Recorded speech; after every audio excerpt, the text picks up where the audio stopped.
A brief look at sports. In the Nelson Mandela Sport and Culture Days underway in Johannesburg, the event will see South Africa's rugby and soccer teams both in action at Soccer City. The Springboks, though, are playing a competitive fixture as they kick off their rugby championship against Argentina. And captain Jean de Villiers has called on his players to remain focused on the match rather than on the glitz surrounding the day. CCTV's Dan Williams has more.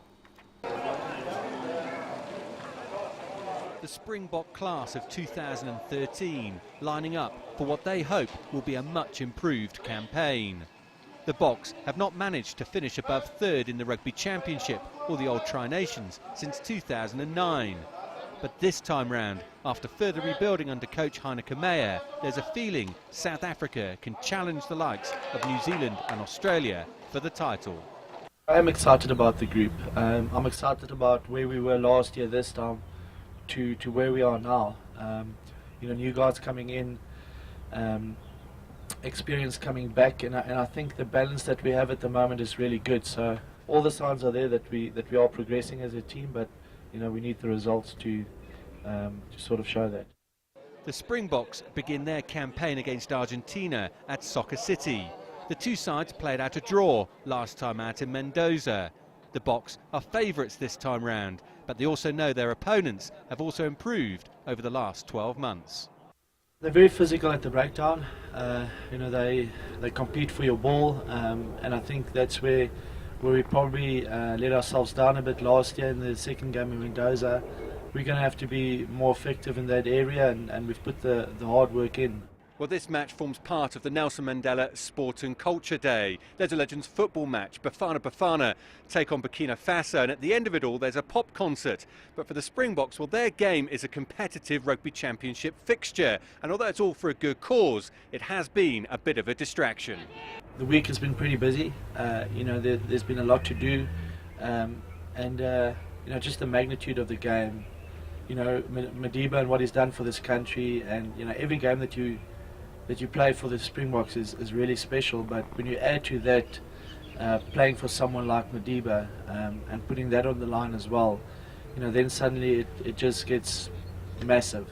South Africa will need to summon up as much of that Mandela spirit as possible. With 3 away games against Argentina, Australia and New Zealand to follow, defeat at home would be devastating to their championship hopes. Dan Williams, CCTV in Johannesburg.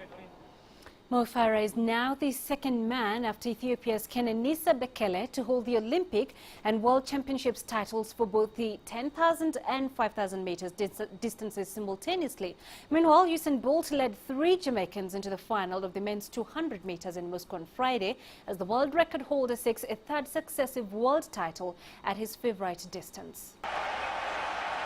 6 days after winning the 10,000 meters in Moscow, Mo Farah needed his famed final lap speed to come home in 13 minutes, 26.98 seconds, ahead of Ethiopia's Hagos Gebrewet's 13 minutes, 27.26 seconds, and Kenyan Isaiah Kiplagat Koech's 13 minutes, 27.26 seconds.